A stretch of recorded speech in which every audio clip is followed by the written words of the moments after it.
Hey, this is Aman Kumar, and I once again welcome you all to my YouTube channel English with Aman. I'm back with a new topic known as subject, or you can say infinitive.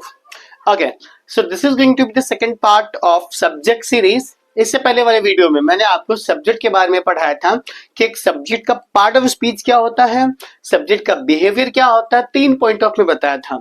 अगर आपने अभी तक पीछे वाले video को mark नहीं करा, यानी कि पहले वीडियो को मार्क नहीं करा, तो सबसे पहले आप उस वीडियो को वॉच आउट करें, अच्छे से समझने के बाद ही आप इस वीडियो पे जंप करें, ताकि आपके पास एक प्रिसाइज इंफॉर्मेशन हो सब्जेक्ट के बारे में। क्योंकि हमें बहुत सारी टीचरों के द्वारा मिसगाइड किया गया कि सब्जेक्ट डूअर होता है और क्या होता है, सारी डिस्क्रिप्शन मैंने लास्ट वीडियो में मार्क करा है।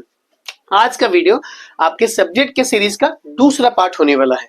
As I promised to you guys कि I would teach you another way or the advance of subject, यानी कि जैसे मैंने आपको प्रॉमिस करा था कि सब्जेक्ट का एडवांस तरीका, एडवांस ऑप्शन, एडवांस वे कि कैसे सब्जेक्ट बिहेव कर सकता है, लेके हाजिर हूं। और इस टॉपिक का नाम है इन्फिनिटिव। अगर वीडियो विजिबल ना हो, क्योंकि आई नो कि जो मेरे फोन की क्वालिटी है और घर में कुछ खास लाइटिंग नहीं है, but I am sure the quality of my content is precise which will hardly be found anywhere. वो बहुत मुश्किल से मिलेगा, तो क्वालिटी पे प्लीज फोकस करिएगा, quality of my content, not the quality of the camera or the board and all. So if it is visible to you guys, so I have simply written here infinitive. And what is that? It is simple. It is very simple. That is to plus first form of the verb. Infinitive क्या होता है? To plus first form of the verb, जैसे कि आप वहां देख रहे हैं। और इनसे रिलेटेड मैंने कुछ एग्जांपल्स मार्क करा है, इसके डेफिनेशन आपको इसी वीडियो में मार्क करना चाहूंगा। तो हमेशा की तरह जैसे कि मैंने आपको अच्छी चीजें देने की कोशिश करी है वीडियो के बीच में, तो आज की वीडियो में भी आपको बहुत कुछ मिलने वाला है। So without further do let's get the ball rolling. हाँ जी, तो कुछ एग्जाम्पल आपके सामने लिखे हैं और मैंने आपको समझा दिया कि जो सब्जेक्ट होता है, पहले वाले वीडियो में समझाया था, बट थोड़ा सा समराइज कर देता हूं ताकि आपको हिंट मिल जाए। एक सब्जेक्ट जो होता है वो या तो नाउन का पार्ट होगा या तो प्रोनाउन का पार्ट होगा। I repeat one more time, a subject can be either of a noun और a pronoun. There is no part of speech has this power to become either a subject और an object और a complement except noun and pronoun. यानी कि कोई भी part of speech के पास अधिकार नहीं है इंग्लिश में सब्जेक्ट बनने का, ऑब्जेक्ट बनने का, या तो कॉम्प्लीमेंट बनने का। तो जैसे कि लास्ट वाले वीडियो में मैंने आपको नॉर्मल सब्जेक्ट दिखाया था, I you we they he see it, लेकिन उतना ही सब्जेक्ट थोड़ी ना रुकता है, एडवांस लेवल भी तो सब्जेक्ट आता है। तो वही आज आप वीडियो में देख पा रहे हैं। तो मैंने आपको समझा दिया, इन्फिनिटिव फर्स्ट फॉर्म यानी कि टू प्लस वर्ब की फर्स्ट फॉर्म होता है जो अपने बिहेवियर के अकॉर्डिंग, यानी कि ये एक्चुअल में नाउन ही होता है। तो जो आपने नाउन पढ़ा था कि noun is a name, person, place, thing, idea, ये तो डिस्क्रिप्शन दिया गया था, ये बच्चों के लेवल तक ठीक है। लेकिन जब आप कॉम्पिटिटिव लेवल ऑफ इंग्लिश पे आते हैं, जब आप इसको लैंग्वेज की तरह ट्रीट करते हैं, तो आपको पता चलेगा कि जो नाउन है और भी वाइड स्केल पे डिस्क्राइब किया जा सकता है, मतलब कि इनको आइडेंटिफाई किया जा सकता है, समझा जा सकता है वाइड स्केल पे, अच्छे लेवल पे। तो ये जो इन्फिनिटिव है is known as noun actually. तो बिहेवियर के अकॉर्डिंग नाउन होता है। और याद करिए, सब्जेक्ट बनने के लिए सेंटेंस में या तो नाउन का पार्ट या तो ऑब्जेक्ट प्रोनाउन का पार्ट होना चाहिए। तो मैंने बोला infinitive is equal to noun, और इसका फॉर्मेशन क्या है, इसका स्ट्रक्चर क्या है कि टू आएगा प्लस में फर्स्ट फ्रॉम द वर्ब लेके आएगा। एक पल के लिए हमारे टीचर ने ना, ये मैं स्कूल की बात बता रहा हूँ, हमारे टीचर ने लटवा रखा है कि to do, you know, to dance. बच्चों जहां पे ऐसा केस आ जाए वर्ब है, बट माफी, शेक्सपियर का नाम आपने सुना होगा आई होप, जिसको फादर ऑफ इंग्लिश लैंग्वेज बोला जाता है। अगर ये भी हमारे क्लास में आ जाए, स्पेशली मेरे क्लास में आ जाए, और मैं उनसे पूछूं कि टू डू और टू डांस क्या होता है, सो माफी दिल से, और मैं अपने आप को ज्यादा दिखा नहीं रहा हूं, बट समझाने की कोशिश कर रहा हूं कि वो भी इस क्वेश्चन का आंसर नहीं दे पाएंगे। But in India like teachers make the students mug up कि बच्चों जहां पे टू डू आ जाए वो वर्ब है, टू डांस आ जाए तो वर्ब है, टू कम डांस है, यू नो, टू टीच मतलब कि वर्ब है। टू के साथ जितने भी वर्ब आते हैं उनको आप वर्ब पढ़ाते हैं, बट माफी सर वो वर्ब नहीं होते हैं, वो अपने बिहेवियर के अकॉर्डिंग नाउन होते हैं। आप सेंटेंस में हर चीज को चेंज कर लोगे। देखो, एक सेंटेंस होता है जहां पे वर्ब राजा होता है। अब कोई भी स्टेटमेंट लिया, वहां पे जो बदलाव होगा वो आपके वर्ब का होता है। आप टू लीव को, टू डांस को, टू टीच को, टू कम को कभी चेंज नहीं कर पाओगे। फॉर एन एग्जाम्पल, अगर मैंने बोला आई वॉन्ट टू टीच, तो ये जो स्टेटमेंट देख रहे हैं ना, आपका यहाँ पे मेन वर्ब वांट है, इसके साथ होगी जो भी चेंजेस होगा। आप टू टीच को लाइफ में कभी चेंज नहीं कर पाओगे, जिस दिन चेंज हो जाएगा देख लेंगे, पॉसिबल ही नहीं है कि आप इसको चेंज कर दो, क्योंकि सर ये वर्ब ही नहीं है, जो शकल से वर्ब दिख रहा है बट बिहेवियर के अकॉर्डिंग आपका नाउन है, राइट है। और ये जो टू टीच देख रहे हो, इसका ऑब्जेक्ट है सर, किसका ऑब्जेक्ट, वांट का। तो बस मैंने आपको इसीलिए पीछे वाले वीडियो में बोला था कि इंडिया में बहुत सारे टीचर्स, मैं देखो किसी टीचर की बुराइयां नहीं कर रहा हूँ, बस इतना कहना चाह रहा हूँ कि आप प्लीज उसको हिंदी के मेथड से इंग्लिश ना पढ़ाएं। इंग्लिश का अपना यूनिकनेस है, हिंदी का अपना एक यूनिकनेस है, और उसको पढ़ाते समय प्रेसाइजनेस का ध्यान रखना बहुत इंपॉर्टेंट है। हमें तो रटवाया गया था ना, टू टीच वर्ब होता है, सर नहीं होता, वो सेंटेंस तय करेगा कि वो क्या होता है, राइट है। तो अगर मैंने प्रेजेंट में बोला आई वांट टू टीच, मैं पढ़ाना चाहता हूं, मान लो अगर इसी स्टेटमेंट को अगर मुझे पास्ट में बोलना पड़े कि मैं पढ़ाना चाहता था, तो आप ईमानदारी से बोलिए आप बदलाव किस में करेंगे, कहां पे चेंजेस करेंगे, आप वांट के साथ चेंजेस करेंगे, ये टू टीच के साथ चेंजेस करेंगे। आप टू टीच के साथ कभी भी चेंज नहीं कर पाएंगे, कुछ भी कर लो टू टीच को आप छेड़ ही नहीं पाओगे, जो चेंजेस होगा वो वांट के साथ होगा। And your sentence goes like I wanted to teach, right? I wanted to teach. तो देखा आपने बदलाव want के साथ आया, क्योंकि आपका मेन वर्ब यहाँ पे want है, to teach नहीं है। to teach जो दिखता वर्ब है, बिहेवियर के अकॉर्डिंग नाउन होता है, और इनके पास दो तीन चीजें ही अधिकार है बनने का, या तो सब्जेक्ट ऑफ अ सेंटेंस, या तो ऑब्जेक्ट, या तो कॉम्प्लीमेंट। इन सारे चीजों का काम होता है एक नाउन का। तो ये जो टू टीच है नाउन है। एनीवेज, मुझे ये टॉपिक आपको नहीं पढ़ाना था, तो मैं यहाँ से इरेज कर देता हूँ, राइट है, मैं यहाँ से ये पार्ट इरेज कर देता हूँ। पता नहीं मैंने डस्टर कहाँ पे डाला, सॉरी। तो जो टू प्लस वर्ब की फर्स्ट फॉर्म आता है, जो दिखता वर्ब है, याद रखिएगा वो नाउन होता है, और नाउन के पास अधिकार है किसी भी सेंटेंस का सब्जेक्ट बनने का, या तो ऑब्जेक्ट बनने का, या तो कॉम्प्लीमेंट बनने का।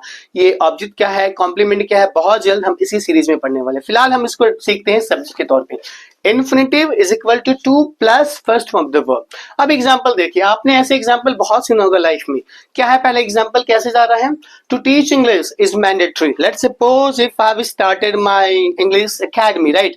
So there is very important to speak in English or to teach in English. अगर मैंने इंग्लिश एकेडमी यूज करा है, मैं वहाँ पे इंग्लिश ना पढ़ा करके मैथ, साइंस, अदर सब्जेक्ट पढ़ा रहा हूँ, there is no point of teaching that subject. तो इसी बात को कहा जा रहा है कि to teach English is mandatory, यानी कि ये जो आप to teach देख रहे हो, ये आपका नाउन है, ये आपका नाउन है। चूंकि ये नाउन है, तो इस सेंटेंस का जो वो है, क्या कहते हैं, सब्जेक्ट, वो टू टीच ही बनेगा। हाँ, इसके साथ ये इंग्लिश भी आ गया, तो इसको आप नाउन फ्रेज कह दो, क्योंकि ग्रुप ऑफ वर्ड्स है, तो ये इन्फिनिटिव फ्रेज आप इसको कह दो। ये टोटल आपका नाउन का काम कर रहा है, और इसमें जो वर्ब है वो आपका इज है, और ये आपका इसका कॉम्प्लीमेंट है। ये क्या होता है, सारी चीजें पढ़ेंगे। अब किसी बच्चे को कंफ्यूजन आ रहा है कि सर ये वर्ब कैसे हैं, ये वर्ब है। आप मेरे से अगले वीडियो में पढ़ेंगे कि वर्ब है कैसे, क्योंकि आपने तो इसको हेल्पिंग को समझा होगा, बट देखेंगे अगले वीडियो में वर्ब कैसे। As of now just focus on this term to teach English. ये पूरा ही फ्रेज एक इन्फिनिटिव फ्रेज कहलाता है, और इन्फिनिटिव का मतलब नाउन, यानी कि यहाँ पे सब्जेक्ट का काम कर रहा है। So to teach English is mandatory, कि इंग्लिश पढ़ाना मैंडेटरी है, ये यहाँ पे आपका सब्जेक्ट है। Let's come to the another sentence, to come on time. To come on time is compulsory. Let's suppose there is a class and you always come late. तो इसीलिए एक सेंटेंस कहा जा रहा है, भाई देखो रोज तुम लेट आते हो, so to come on time is compulsory.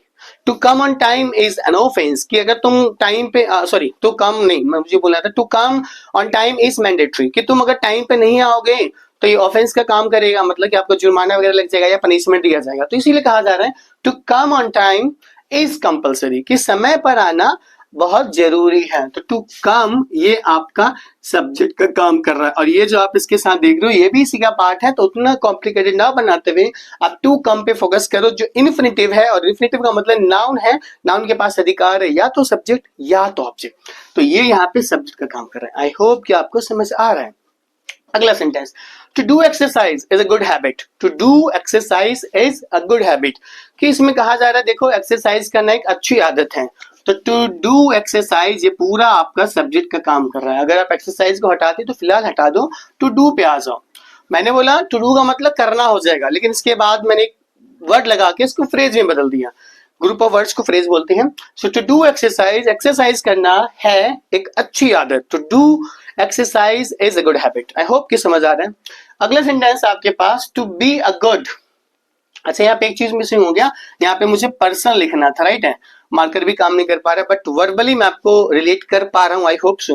तो मैं यहाँ पे लिखना चाह रहा था, to be a good person, to be a good person is humanity. मैं सेंटेंस में बोलना चाह रहा था, एक अच्छा इंसान होना एक मानवता को लीड करता है, मतलब मानवता को बढ़ाती है, यानी कि अच्छा इंसान होना कहीं ना कहीं अच्छी चीजें दिखाती है। तो मैं यहाँ पे ये कहना चाह रहा था, to be a good person is humanity, यानी कि अच्छा आदमी होना ह्यूमैनिटी की तरफ इंडिकेट करता है और उसको अच्छा बताता है, राइट है। तो टू बी जो देख रहे हैं यहाँ पे, ये इन्फिनेटिव है, वर्ब टू प्लस वर्ब की फर्स्ट फॉर्म, बी खुद में वर्ब की फर्स्ट फॉर्म होता है, टू बी होना। उसके बाद मैंने क्या बोला, to be a good person, तो वो फ्रेज का काम कर रहा है। मेरा मेन फोकस टू बी पर है, होना एक अच्छी, मतलब कि होना क्या होना, अच्छा इंसान होना। To be a good person is a humanity, यानी कि अच्छी ह्यूमैनिटी मानवता है, राइट। लास्ट में sentence, please do not offend with this sentence, to subscribe to my YouTube channel, कि सब्सक्राइब करना मेरे यूट्यूब चैनल को। आगे क्या बोला, to subscribe to my YouTube channel is a compliment for me. So let's suppose if you are subscribing to me, if you are subscribing to my YouTube channel, so that would be a compliment for me. यानी कि sentence में मैंने बोला to subscribe. देखिए, subscribe English में verb होता है। और हाँ, सब्सक्राइब के बारे में बता दूं कि अक्सर हम सोचते हैं कि सब्सक्राइब सिर्फ यूट्यूब पे ही होता है, लेकिन जनरली इसका रूट मीनिंग क्या है, एक्चुअल में सब्सक्राइब का मतलब क्या होता है, वो किसी जो मैं वोकैबुलरी वाला वीडियो लाऊंगा उसमें समझाऊंगा। सब्सक्राइब का मतलब कुछ और भी होता है और इसको हम रियल लाइफ में यूज कर सकते हैं। एक एग्जाम्पल के तौर पर, जैसे मैंने बोला यार, I have subscribe to you, और I have subscribe to a music, I have subscribe to a music, या फिर playlist of a music, I have subscribe to a playlist for music. मैंने ऐसे बोला, I have subscribed to a playlist of music, मतलब कि मैंने play list के जो म्यूजिक का जो प्ले लिस्ट था उसको सब्सक्राइब कर रहा है। यानी कि सब्सक्राइब का हम रियल लाइफ में बहुत यूज करते हैं। उसका क्या मीनिंग है, वोकैबुलरी वाली वीडियो में मार्क करना चाहूंगा। As of now, to subscribe, subscribe करना, उसके बाद जो आया टू माई यूट्यूब चैनल या कुछ, वो उसका फ्रेज है, लेकिन उस पर ध्यान ना देते हुए आप बस इतना ध्यान दीजिए, टू सब्सक्राइब, टू आपका प्रीपोजिशन के रूप में दिख रहा होगा, लेकिन यहाँ पे प्रीपोजिशन नहीं है। सब्सक्राइब, सब्सक्राइब का वर्ब है। So to subscribe my YouTube channel is a compliment for me, कि अगर आपने मेरे यूट्यूब चैनल को सब्सक्राइब करा तो ये मेरे लिए कॉम्प्लीमेंट होगा, तारीफ होगा, राइट है। आई होप कि इन एग्जांपल्स के थ्रू मैंने आपको समझाना चाहा कि टू प्लस फर्स्ट की वर्ब की फर्स्ट फॉर्म जो हमें लगता है वर्ब, लेकिन एक्चुअल में वो वर्ब नहीं, वो आपका होता है नाउन, राइट है। और नाउन के पास अधिकार है, या तो सेंटेंस का सब्जेक्ट बनेगा, या तो वो ऑब्जेक्ट बनेगा, या तो वो कॉम्प्लीमेंट बनेगा। हम बहुत जल्द इसको पढ़ने वाले हैं। फिलहाल हमारा मेन फोकस है कि नाउन प्रोनाउन बस सब्जेक्ट की तरह काम करे। तो यहाँ पे आपके सारे टू प्लस वर्ब की फर्स्ट फॉर्म एक सब्जेक्टिव केस की तरह काम कर रहा है। सो आई होप कि आपको अब इन्फिनेटिव समझ आ गया। बड़ा छोटा टॉपिक था, लेकिन सच में एक बहुत इंपॉर्टेंट पार्ट भी था ये ग्रामर का, कि टू प्लस वर्ब की फर्स्ट फॉर्म जो दिखता वर्ब है लेकिन बिहेवियर के अकॉर्डिंग वो नाउन है। Since it is a noun, so it can behave as a subject, as an object, as a complement in a sentence। तो लेकिन यहाँ पे सब्जेक्ट का काम कर रहा है टू प्लस वर्ब की फर्स्ट फॉर्म। सो आई होप कि आपको समझाना चाहिए इस वीडियो के जरिए कि इन्फिनेटिव क्या होता है, इनका क्या स्ट्रक्चर है और बिहेवियर क्या है। अगर मैं इसके डेफिनेशन की बात करूं तो मेरा मार्कर अच्छे से काम नहीं कर रहा है, बट फिर भी देखो लिख करके, हाँ, इसे अगर मैं लिखूंगा तो आपको विजिबल नहीं होगा। मैं इसका डेफिनेशन दे देता हूँ। Infinitive. An infinitive is two plus first from the verb that talks about the process of happening an action, that talks about the process of being something. What do I mean by that? मैंने बोला infinitive is actually two plus first from the verb that talks about the process of happening something, the process of being something। मतलब जो infinitive होता है वो two plus verb की first form होती है और एक ऐसी बातें करता है, ये प्रोसेस को दिखाता है, कुछ करने का या कुछ होने का। इन सारे सेंटेंस में कोई एक्शन की बात नहीं हो रही है, यहाँ पे प्रोसेस की बात हो रही है। कोई प्रोसेस की बात हो रही है कि ऐसा करना ये है, वैसा करना ऐसा है, कुछ ऐसी कहानी। एग्जाम्पल दोबारा, इन्हीं एग्जाम्पल को थ्रू मैं आपको समझाने की कोशिश करता हूँ कि प्रोसेस की तरह कैसे काम कर रहे हैं। मैंने बोला to teach English is mandatory, तो क्या यहाँ पे कोई बंदा इंग्लिश पढ़ा रहा है क्या? इस स्टेटमेंट में आपको ऐसा लग रहा है कि कोई व्यक्ति इंग्लिश पढ़ा रहा है या पढ़ा चुका है या पढ़ाता नहीं, ये प्रोसेस की बात करी गई है कि अगर ऐसा प्रोसेस फॉलो होता है क्लास में, वो मैंडेटरी है इस क्लास के लिए. So basically we are talking about the process of happening something और the process of being something. So what we are getting from this sentence, we are simply getting the sense of this sentence. We are talking about the process of teaching English at this academy or at another academy or at any academy. So वही बोला गया है कि English पढ़ाना ये process है, English पढ़ाना mandatory है. So this is all about the process, right. अगला सेंटेंस आपका to come on time. So you always come late, so you always get punishment from your teacher और from your parents as well. तो बस एक process के बारे में बताया जा रही है. जो प्रोसेस आप रोज फॉलो कर रहे हो ना लेट आने का, थोड़ा उसको इम्प्रूवमेंट करो यार, उसको थोड़ा इम्प्रूव करो. तो जो आपको प्रोसेस है रोज लेट आने का, वो ना करके आपको बोला गया टाइम पे आना compulsory. So basically we are talking about the process. To come on time is actually process. We are not coming, anybody is not coming, but we are rather talking about the process. I hope I'm connecting to you guys with my words and sense of the these sentences. Sentence के through मैं आपसे connect कर पा रहा हूँ कि infinitive जो होता है टू प्लस वर्ब की फर्स्ट फॉर्म वर्ब के तरह दिखते हैं, बिहेवियर के अकॉर्डिंग नाउन होते हैं और नाउन के पास अधिकार है या तो सब्जेक्ट या तो ऑब्जेक्ट या तो कॉम्प्लीमेंट. लेकिन यहाँ पे इन्फिनिटिव सब्जेक्टिव केस की तरह काम कर रहा है. और इन्फिनिटिव जो होता है वो रियल वाला मतलब एक्चुअल एक्शन को नहीं दिखाता है. Basically talks about the process. I repeat, I want to emphasize the word process. Infinitive generally बात करता है प्रोसेस के बारे में. तो जैसे सेंटेंस है यार, देखो इस सेंटेंस में ये नहीं है कि तुम एक्सरसाइज कर रहे हो. सेंटेंस है to do exercise is a good habit. तो अगर तुम एक्सरसाइज करते हो, so what we are talking about, again we are talking about the process. So if you follow और if you do exercise on daily basis, so that's a good habit for you. So we are again talking about the process. And to be a good person is a humanity, is a good humanity in ब्ला ब्ला. कि अच्छा होना, देखो अच्छा हो नहीं तुम, खराब भी हो नहीं तुम. तो प्रोसेस की बात करें कि अगर आप अच्छे हो जाते हो या फिर अच्छा होना है, ऐसी बातें हैं वैसी बातें. लास्ट में आप मेरे चैनल को सब्सक्राइब नहीं कर रहे हैं या फिर सब्सक्राइब नहीं कर चुके, मैं तो प्रोसेस की बात कर रहा हूँ कि अगर आपने इस प्रोसेस को फॉलो करा, so that would be a compliment for me. So what is the line goes like, the line goes like to subscribe to my YouTube channel is actually a compliment for me. कि अगर तुम subscribe करने का जो process follow करोगे तो वो मेरे लिए कॉम्प्लीमेंट होगा. सो आई होप इस छोटे से वीडियो के जरिए इन्फिनिटिव का मीनिंग समझा पाया, इसके स्ट्रक्चर समझा पाया, इसका बिहेवियर समझा पाया, और सबसे ज्यादा इंपॉर्टेंट कि ये सब्जेक्ट की तरह काम करते हैं, एडवांस नाउन के केस में ये आते हैं. सो आई होप इस वीडियो के जरिए आपको कुछ इंपॉर्टेंट इन्फॉर्मेशन मार्क करना चाहा. अगर आपको वीडियो पसंद आया सो प्लीज हमारे चैनल को सब्सक्राइब करें, बिकॉज यहाँ मैं आपको इंग्लिश पढ़ा के ही छोड़ूंगा एट एनी कॉस्ट. तो ध्यान रहे, मेरे पास वो इंग्लिश हिंदी टू इंग्लिश नहीं है, मेरे पास इंग्लिश इंग्लिश टू इंग्लिश है, जहाँ पे मैं आपको अमेरिकन और ब्रिटिश इंग्लिश में डिफरेंस दे करके समझाना चाहूंगा. Because we Indians follow strictly British English, and in speaking we use sometimes American and British English as well. So this is all about the topic for today. I hope you must have enjoyed and loved something. You have loved my content as well. So if you have subscribed to my channel, if you have not subscribed to my channel, then please hit that bell icon and subscribe to my YouTube channel. Signing off, this is Aman Kumar. और अगर कोई भी doubt इस topic के प्रति, so please आप इसका concern and problem अपने कमेंट सेक्शन में डालें. I would love to help you out, and yeah, that will be sorted out with between you and me, right? So thanks a lot guys for today. Signing off, this is Aman Kumar. Thank you so much everybody. If you want to take a screenshot of it, you can go for it. Thank you so much. Please, you have your time, take a screenshot of it. Alright guys, I hope you have taken the screenshot. Finally, I am wrapping up this video. Thank you so much everybody.